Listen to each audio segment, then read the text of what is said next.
الحمدللہ رب العالمین والصلاة والسلام علی سید المرسلین اما بعد فاعوذ باللہ من الشیطان الرجیم بسم اللہ الرحمن الرحیم۔ پڑھیے الصلاة والسلام علیک یا رسول اللہ وعلی آلک واصحابک یا حبیب اللہ الصلاة والسلام علیک یا نبی اللہ وعلی آلک واصحابک یا حبیب اللہ۔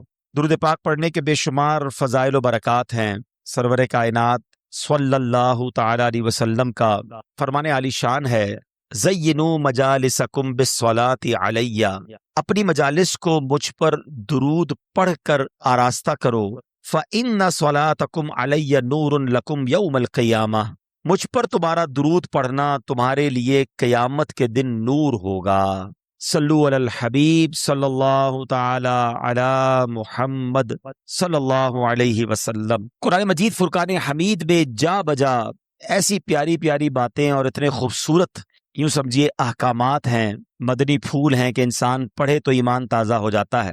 قرآن مجید فرقان حمید میں سورہ طٰہٰ میں رب کریم بڑی خوبصورت بات ارشاد فرماتا ہے، اپنے نبی علیہ الصلوۃ والسلام کی تسلی کے لیے دل پر غم اور رنج کی کیفیت تھی، کیونکہ نبی پاک علیہ الصلوۃ والسلام کی بات کفار نہیں مان رہے تھے، ایمان نہیں لاتے تھے، بہت تکلیفیں پہنچاتے تھے۔ تو اللہ کریم نے سورہ طٰہٰ کی آیت نمبر 9 میں ارشاد فرمایا، وَهَلْ أَتَاكَ حَدِيثُ مُوسَىٰ، اور کیا تمہارے پاس موسیٰ کی خبر آئی؟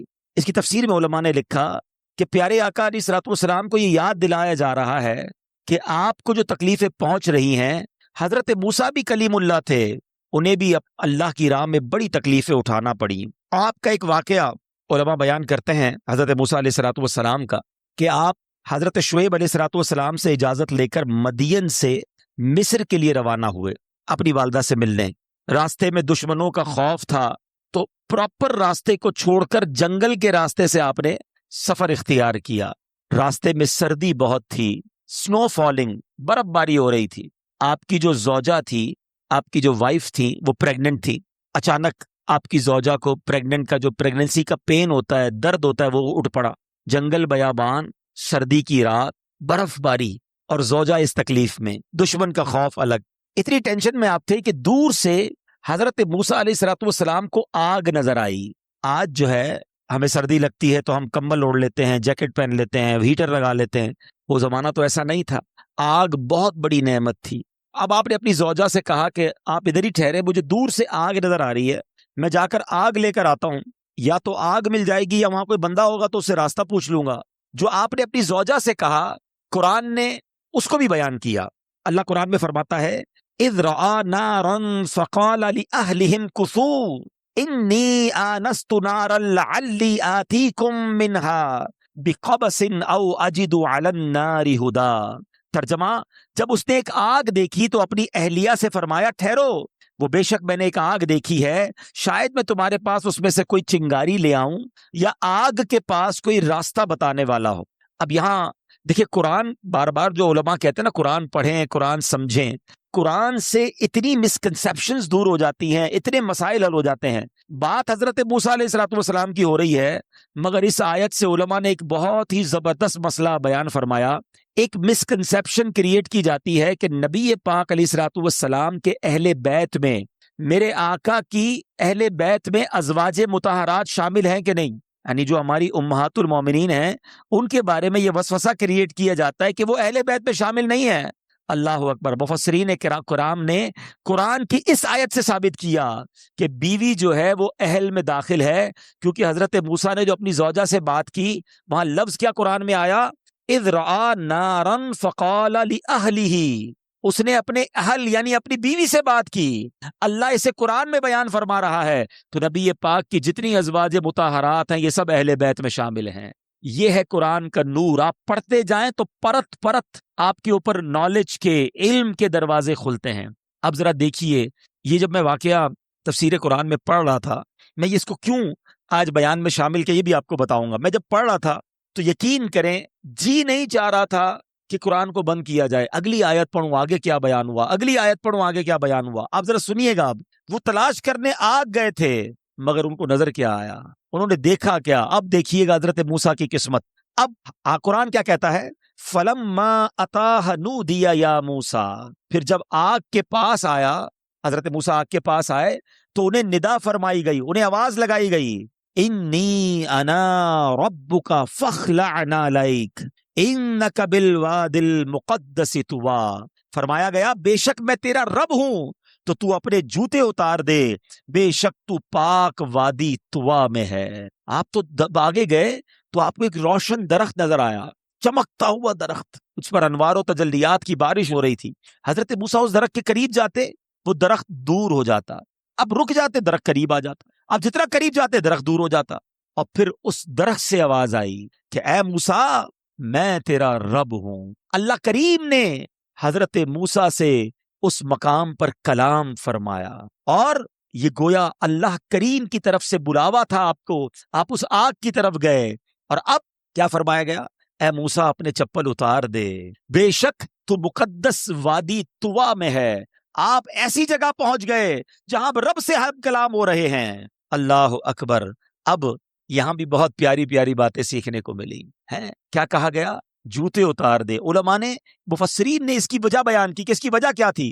فرمایا کہ اللہ کی بارگاہ میں، اچھی بارگاہ میں، پاک جگہوں پر جوتوں کو اتار دینا چاہیے، یہ انبیاء کا طریقہ ہے. ایک وجہ یہ بھی تھی کہ اس مقدس وادی طوا کی مٹی جو ہے وہ حضرت موسیٰ علیہ السلام کے قدموں سے مس ہو جائے، حضرت موسیٰ کو اس جگہ کی برکتیں نصیب ہو جائیں. سبحان اللہ. اب علماء نے کتنا پیارا قرآن سے استنباط کیا، قرآن سے ہمیں سمجھایا کہ اللہ کی بارگاہ میں جب بھی دعا کریں چپل اتار لینا چاہیے. بالکل اسی طرح اگر کوئی شخص عشق کے عالم میں، ادب کے عالم میں، مکہ پاک میں، مدینہ طیبہ میں ننگے پیر رہتا ہے تو یہ بھی بڑا اچھا طریقہ ہے، اس میں کوئی حرج نہیں ہے. جب حضرت موسیٰ علیہ السلام سے کہا جا رہا ہے اے موسیٰ تو مقدس وادی طوا میں ہو، اپنے چپل اتار دو، تو اگر آج کوئی مزارات اولیاء پر جا کر یا مقدس مقام پر ننگے پیر رہتا ہے تو اس پر اعتراض نہیں کرنا چاہیے. اور یہاں ایک اور بات بھی پتہ چلی کہ چپل اس لیے اتروائے گئے تھے کہ پاک مٹی سے پیر ٹچ ہو جائیں، برکت حاصل ہو جائے. تو اگر آج بھی کوئی کعبے کی دیوار کو ٹچ کر لے،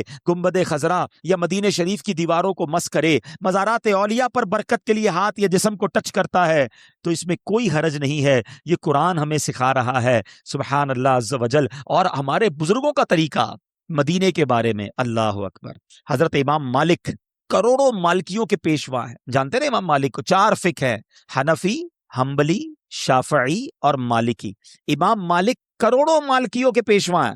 آپ پوری زندگی مدینے میں رہے اور زندگی بھر آپ نے مدینے میں چپل نہیں پہنے، زندگی کا اکثر حصہ مدینے میں گزرا، ننگے پیر رہے.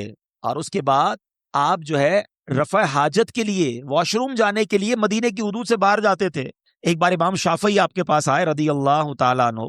انہوں نے دیکھا کہ امام مالک کے گھر کے باہر بہت خوبصورت گھوڑے بندھے ہوئے ہیں، بہت قیمتی گھوڑے ہیں. کہا اے امام مالک کتنے پیارے تمہارے پاس گھوڑے ہیں، کتنے زبردست سواریاں ہیں.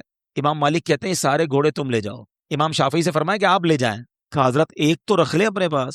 کا مسئلہ یہ ہے میرا دل گوارا نہیں کرتا کہ اس زمین پر میں گھوڑے پر سواری کروں اور میرا گھوڑا اپنے خروں سے اس زمین کو روندے جس زمین کے اندر میرے آقا علیہ السلام رب کے حبیب آرام فرما. اب یہاں میں ایک اور نقطہ پیش کر دوں. لوگ کہتے ہیں یہ کہاں لکھا ہے، اس کو کوئی ایویڈنس لے کر آؤ.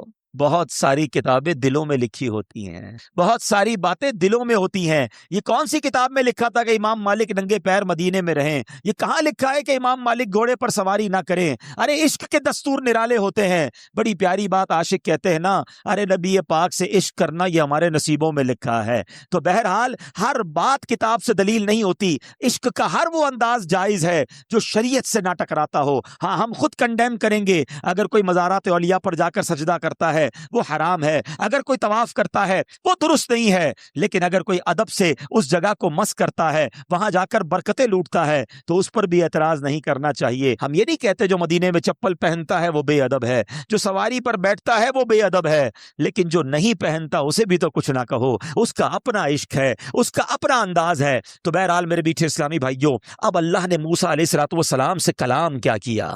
ہے؟ قریب بلایا، اب کہا چپل اتار دو، اور اب کلام کیا ہوتا ہے؟ سبحان اللہ۔ اللہ فرماتا ہے آگے ایک آیت کے بعد، اننی انا اللہ لا الہ الا انا فاعبدنی واقم الصلاۃ لذکری۔ اللہ فرماتا ہے بے شک میں ہی اللہ ہوں، میرے سوا کوئی معبود نہیں، تو میری عبادت کرو اور میری یاد کے لیے نماز قائم رکھ۔ ایمان لانے کے بعد جو سب سے اہم فریضہ ہے وہ نماز ہے، سب سے پہلا فرض نماز قرار دیا گیا۔ مگر آج بہت سارے لوگ ایسے ہیں جو فقط رمضان میں نماز پڑھتے ہیں یا پھر جمعے کی نماز پڑھتے ہیں۔ ایسا نہ کیا کریں۔ یہ جو لوگ مسجد میں نہیں آتے نا، جمعے کو آتے ہیں، کہتے ہیں میں تو صرف جمعے کو جاتا ہوں۔ ارے تمہاری کیا اوقات کہ تم یہ کہو کہ میں نہیں آتا، تمہیں بلایا نہیں جاتا۔ جو مسجد میں نہیں آتا نا وہ توبہ کرے کہ اسے اللہ اپنے گھر میں نہیں بلائے گا۔ بندہ نہ آئے تو توبہ کرے اللہ سے، اللہ کون سا گناہ ہو گیا، میری حاضری نہیں ہو رہی ہے، کرم کر مجھے اپنے گھر میں بلائی رکھنا، مہمان بنائی رکھنا، اپنے پاس بلاتے رہنا۔ اور سنو، جب کریم بلاتا ہے نا تو خالی نہیں لوٹاتا، ہاں جب گھر بلاتا ہے تو جولی بھر کر لوٹاتا ہے۔ تو مسجد کو چھوڑ کے مت چلے جانا رمضان کے بعد۔ مسجد کے اندر ایسے لگ رہا ہوتا ہے کہ مچھلی پانی کے باہر ہے، بے چین بے کل، سب سے آخر میں آنا ہے، ادھر امام صاحب نے سلام پھیرا ادھر جانا شروع، دعا مانگنے کا بھی ٹائم نہیں ہے۔ امام صاحب 2 منٹ نماز لیٹ کر دیتے، امام صاحب کو پکڑ لیتے لوگ، بھائی کیا ہو گیا حضرت، 2 منٹ لیٹ کر دی آپ، دعا 1 منٹ لمبی کرا دی۔ یہی 2 منٹ لیٹ کرنے کی شکایت کرنے والا بار پان کی دکان پہ آدھا گھنٹہ کھڑا رہ جائے گا، موبائل فون کھولے گا تو سمجھ نہیں آئے گا 2 گھنٹے نکل جائیں گے۔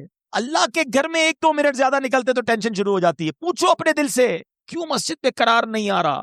اب آپ نے ثابت کرنا ہے، ہاں یہ شیطان ہے جو مسجد سے کھینچ کے لے جائے گا۔ اب مقابلہ شروع ہو گیا ہے، کاؤنٹ ڈاؤن شروع ہو گیا ہے، تیار ہو جاؤ۔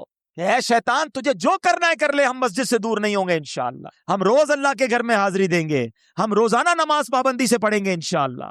تو اللہ نے قرآن میں حضرت موسیٰ سے فرمایا، اپنی عبادت کرنے کے حکم کے بعد یعنی ایمان کے بعد اگلا جو پہلا فرض بیان فرمایا، جو بات بیان فرمائی وہ نماز فرمائی۔ اچھا پھر آگے جو اگلا جملہ علماء فرماتے ہیں کہ اللہ نے جو فرمایا نا، وہ عاقب الصلاۃ لذکری، نماز پڑھو میرے ذکر کے لیے۔ اب یہاں بھی بڑی کمال کی بات علماء فرماتے ہیں کہ یہاں یہ جو جملہ ہے نا ذکری، اس میں یہ بتایا گیا کہ لوگوں کو دکھانے کے لیے نہیں، ہاں نماز پڑھنی اللہ کے لیے۔ یہاں یہ بھی بڑا مسئلہ ہے، پہلے تو شیطان کرنے نہیں دیتا ہمیں نیکی، کر لیں تو بچانے نہیں دیتا، اب دکھلاوا بناوٹ۔ یاد رکھیے گا ایک حدیث آپ سب کو یاد ہوگی، انما الاعمال بالنیات، یاد ہے نا؟ اعمال کا دار و مدار نیتوں پر ہے۔ آپ کو پتہ ہے یہ نیت کتنی خطرناک چیز ہے، اچھی بھی ہے اور خطرناک کیسی ہے۔ 2 بندے ساتھ نماز پڑھ رہے ہیں، کاندھے سے کاندھا ملا ہوا ہے، ایک کی نماز اسے جنت میں لے جا رہی ہے اور برابر والے کی نماز اسے دوزخ میں لے جا رہی ہے، نماز ہی دوزخ میں لے جا رہی ہے۔ یہ کیسے پاسبل ہے؟ یہی فرق ہے نیت کا، good intention and bad intention, اچھی نیت اور بری نیت۔ اچھی نیت کیا ہے؟ اللہ کا حکم ہے اس لیے نماز پڑھ رہا ہوں، میرے مالک کی بندگی کر رہا ہوں، اللہ کی رضا کے لیے پڑھ رہا ہوں، مجھ پر فرض ہے اس لیے پڑھ رہا ہوں۔ انشاءاللہ ان نیتوں کے ساتھ جو نماز پڑھ رہا ہے وہ نماز اسے جنت پہ لے جا رہی ہے۔ کوئی اس لیے پڑھ رہا ہے کہ یار وہ فلاں حاجی صاحب دیکھ رہے ہیں، ذرا دیکھیں گے تو بعد میں مجھے کہیں گے کہ یار پکا نمازی ہے، تھوڑا سا قرضہ مل جائے گا، تھوڑی مدد مل جائے گی، ہیں؟ کچھ لوگ ہوتے ہیں جو گھر میں نماز پڑھیں تو اتنی اسپیڈ میں پڑھیں کہ بندہ گن نہیں سکتا رکعتیں ان کی، دھڑا دھڑ 2-4 منٹ میں تو ساری نماز پوری ہو جاتی ہے۔ اور مسجد میں آئے تو لمبی لمبی نماز، سب کے سامنے لمبی نماز، اکیلے میں شارٹ۔ دل سے پوچھو کہ یہ یہاں جو آ کر نماز لمبی ہو گئی، دعا لمبی ہو گئی، سجدے لمبے ہو گئے، تلاوت لمبی ہو گئی، اگر اس میں یہ نیت شامل ہے کہ لوگوں کو پتا چلے کہ ماں بدولت کتنے بڑے نمازی ہیں، یہاں صلاۃ و تسبیح نہیں چھوڑنی، گھر میں نفل نہیں پڑھنے، فرق دیکھے، اپنے آپ سے پوچھے، اگر کے ساتھ ٹیگ کر رہا ہوں یہ سب اس لیے ہے کہ لوگوں کو پتا چلے میں کیسا ہوں، تو پھر تو یہ نماز اللہ کے لیے نہ ہوئی نا۔ اس کو ریاکاری کو انگریزی میں کہا جاتا ہے آسٹنٹیشن، بناوٹ، دکھلاوا۔ اس کے بارے میں علماء نے یہاں تک لکھا کہ یہ شرک اصغر ہے۔ شرک اصغر کا مطلب یعنی چھوٹا شرک ہے۔ اس کی وجہ کیا ہے کہ جب بندہ اللہ کی عبادت کسی اور کو دکھانے کے لیے کرے، واہ کے لیے کرے، تو یہ اللہ کے لیے تو نہ ہوئی نا۔ تو یہ غور کرنا ہے، اپنی نیکیوں کو بچانا ہے۔ آج بہت برا حال ہے، صدقہ دیتے تو سب کو بتاتے ہیں، نماز پڑھیں تو سب کو بتاتے ہیں، بہت ساری ایسی چیزیں ہیں، بہت ساری ایسی عبادتیں ہیں۔ میں ایک بلکہ سوال کر لیتا ہوں، چلیں سب سے چیک کریں اپنی زندگی میں ایسی کتنی نیکیاں ہیں ہمارے پاس جو میں جانوں اور میرا رب جانے۔ سوال کرو اپنے آپ سے، اکیلے میں بیٹھ کے چیک کرنا، پوری زندگی کو چیک کر لو، کوئی ایک نیکی ہے، کوئی 2 نیکیاں ہیں، کوئی 10 نیکیاں ہیں جو کسی کو نہیں پتا دنیا میں، بس میں جانوں اور رب جانے۔ ہمیں تو نیکی کرنے کے بعد پیٹ میں درد شروع ہو جاتا ہے. یار کسی طرح بتاؤں تو صحیح میں نے آج کتنے درود پڑھے ہیں. کہ کچھ نہیں تو تسبیح کا رخ ادھر کر دیں گے تاکہ نظر پڑ جائے کہ بھائی 5200 بار درود پاک ہو گیا ہے حضرت کا. ارے ماشاءاللہ ماشاءاللہ. خود سوچیں اپنے دل سے. یعنی ہم اکیلے میں بھی کوئی نیکی کرے نا تو جی چاہتا ہے کسی طرح بتائے. اب مثال کے طور پہ کسی نے تہجد کی نماز پڑھی ہے, اب جب سے پڑھی ہے جب سے ٹینشن ہے یار, دیکھا ہی نہیں کسی نے, میں تو اکیلا پڑھ کے آیا ہوں, اب بتاؤں کیسے؟ کوئی تو طریقہ ڈھونڈوں جس سے سامنے والے کو پتا چل جائے کہ میں نے تہجد پڑھی ہے. تب کبھی کبھی کیا بہانہ کرتے ہیں لوگ, یار آج بہت تھکا ہوا ہوں. اچھا خیریت تو ہے, کیوں تھکے ہوئے؟ بس وہ تہجد سے اٹھ گیا تھا نا. اچھا ماشاءاللہ آپ تہجد بھی پڑھتے ہیں؟ بس اس نے یہ کہا آپ تہجد پڑھتے ہیں, ادھر دل میں ٹھنڈک پہ گئی. وہ پنجابی میں کہتے دل وچ ٹھار پہ گئی ہے. وہ واٹس ایپ پہ نہیں ہوتا, ہمارا میسج ریسیو ہوتا ہے تو بلو ڈبل ٹک ہو جاتا ہے, تو ہم کو لگتا ہے میری تہجد اس کو ریسیوڈ ہو گئی ہے. بس انا للہ و انا الیہ راجعون. پتہ ہے اگر یہ نیت یہ تھی نا کہ اس کو تہجد پتہ چل جائے تو اس کو ریسیوڈ ہو گئی, تمہاری ڈیلیٹ بھی ہو گئی. یہ سمجھو بات کو. علماء فرماتے ہیں کہ نیکیوں کو, اخلاص کی ڈیفینیشن یہ بیان کی کتابوں میں کہ نیکیوں کو اس طرح چھپائیں جیسے بندہ اپنے گناہوں کو چھپاتا ہے. بتائیے ہم چاہتے ہیں ہمارے گناہ کسی کو پتہ چلیں؟ نیکیوں تو ڈھونڈ ڈھونڈ کے بتائیں گے. ہم تو ملتے رہتے ہیں نا لوگوں سے, ہم جہاں گئے بیٹھے بغیر کسی موضوع کے, حاجی صاحب شروع ہو گئے, الحمدللہ میں رجب شعبان رمضان 3 مہینے کے روزے رکھتا ہوں, اللہ نے بڑا کرم کیا ہے, تہجد کا بھی بڑا اہتمام ہوتا ہے الحمدللہ. 2005 سے ہر سال عمرے پہ جاتے ہیں, 2012 میں حج میں بھی کیا گیا تھا. وہ ہمارے علاقے میں جو مسجد بنی تھی اس کی چھت بھی ہم نے ڈلوائی ہے. بندہ بولے آئی صاحب کس نے پوچھا ہے آپ کیا کیا نیکیاں کرتے ہیں؟ 15 سال پرانی نیکیاں گنوا دی ساری 15 منٹ کے اندر. ارے آج صبح آپ نے جھوٹ بولا تھا, یہ یاد ہے آپ کو؟ 10 سال پرانا حج یاد ہے؟ تھوڑی دیر پہلے موبائل اٹھایا تھا اور اس موبائل نے آپ کو ایک حرام کام کروا دیا, حرام دکھا دیا, وہ یاد ہے؟ اس کی توبہ کر لی. نیکیاں یاد ہیں اور گنوانی ہیں, بار بار گنوانی ہیں. ایسا نہ کرو, یہ شیطان کے وار کو سمجھو. قرآن کی یہ آیت ہمیں بتا رہی ہے کہ عبادت کرنی ہے اللہ کے لیے, مگر یہاں پہلے کہتے تھے نیکی کر دریا میں ڈال, اب نیکی کر فیس بک پہ ڈال. ہر بندے کے پاس جناب اپنا اکاؤنٹ بنا ہوا, ادھر تصویر شیئر. ہمارا تو بستی چلتا, اپنا موبائل آگے رکھ کے نماز بھی لائیو کرتے رہے کہ دیکھو کتنے سجدے کیے میں نے, کتنا لمبا سجدہ کیا ہے. کعبے کو پیٹ کر کے تصویریں کھنچوا رہے ہوتے ہیں. اب خود سوچیں. دیکھیں اچھا اب شیطان اتنا مردود ہے کہ جو میں یہ باتیں کر رہا ہوں نا, تو اس میں بھی شیطان ہمیں اپنے بارے میں نہیں سوچنے دے رہا ہوگا, ہمیں کوئی اور یاد آ رہا ہوگا. یہ مولانا صاحب بالکل صحیح کہہ رہے ہیں, وہ ہمارے حاجی صاحب ہے نا, جب بھی چندہ دیتے ہیں مسجد میں اعلان بھی کرواتے ہیں, تصویریں بھی لگاتے. ارے اللہ کے بندوں, میں کسی کے لیے نہیں کر رہا بیان, میں آپ کے لیے اور اپنے لیے کر رہا ہوں. لیفٹ رائٹ کسی کو نہیں دیکھو, کیونکہ ہمارے پاس we have no parameter to جج اینی بڈی. میں اور آپ کے پاس کوئی ایسا پیمانہ نہیں کہ ہم کسی اور کو جج کر لیں کہ دکھاوے کے لیے کر رہا ہے. وہ جانے, اس کا عمل جانے. انما الاعمال بالنیات, ابھی تو حدیث بیان کی ہے. ہو سکتا ہے کوئی اس لیے اعلان کرتا ہو کہ مجھے دیکھ کے باقی لوگ بھی چندہ دیں, مجھے دیکھ کر باقی لوگ بھی عبادت کریں. اس کی نیت اسے پتا ہے.